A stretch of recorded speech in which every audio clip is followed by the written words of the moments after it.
பிப்ரவரி 15 தேதி மறந்தும் கூட இதை செய்யாம வந்துடாதீங்க. உங்க பக்கத்துல எந்த சிவன் கோவில் இருக்கோ அங்க போய் உடனே இதை பண்ணிடுங்க, விட்டுறாதீங்க. இந்த வீடியோ கடைசி வர பாருங்க. சிவனின் அருள் நிச்சயம் உங்களுடன் இருக்கும். சிவராத்திரியில் உடல் தவம் அல்ல, மனத்தவம்தான் முக்கியம்.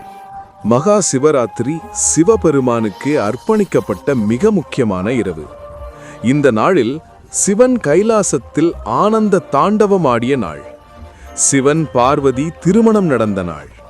சிவன் லிங்க ரூபமாக தோன்றிய நாள். அன்று என்ன சிறப்பு? இந்த நாள் அமாவாசைக்கு முன்வரும் சதுர்த்தசி. இரவு முழுவதும் விழிப்புடன் இருப்பது. சிவ வழிபாடு செய்தால் பாவங்கள் நீங்கும், மன அமைதி கிடைக்கும், மோட்சம் வரை வழி திறக்கும். அன்று என்ன செய்ய வேண்டும்? காலை எழுந்தவுடன் குளிக்க வேண்டும். முழு விரதம் அல்லது பழம், பால், தண்ணீர் குடிக்க வேண்டும். வில்வம், 3 இலை கொண்ட வில்வம் மிகவும் சிறப்பு. ஓம் நம சிவாய சொல்லிக்கொண்டு அர்ப்பணிக்கவும்.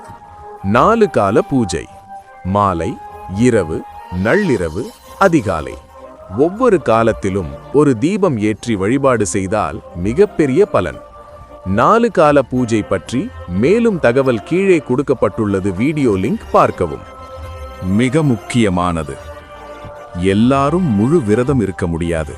எல்லாரும் இரவு முழுக்க விழித்திருக்க முடியாது. வயதானவர்கள் மகா சிவராத்திரி என்று வீட்டிலேயே என்ன செய்யலாம்? சிவா, என் உடலுக்கு சக்தி இல்லை, ஆனால் என் மனம் உன்னோடுதான். என் தவத்தை நீ ஏற்றுக்கொள். கண்களை மூடி ஓம் நம சிவாய என்று சொன்னால் அது 1000 அபிஷேகத்துக்கு சமம். ஒரு சுலபமான சிவ வழிபாடு.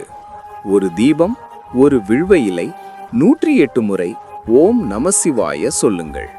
இதையே முழு மனதோடு செய்தாலே போதும். இந்த நாளில் சிவனை நினைத்தாலே போதும், உங்கள் வாழ்க்கையில் நல்ல மாற்றங்கள் ஆரம்பமாகும். Her her Mahadev.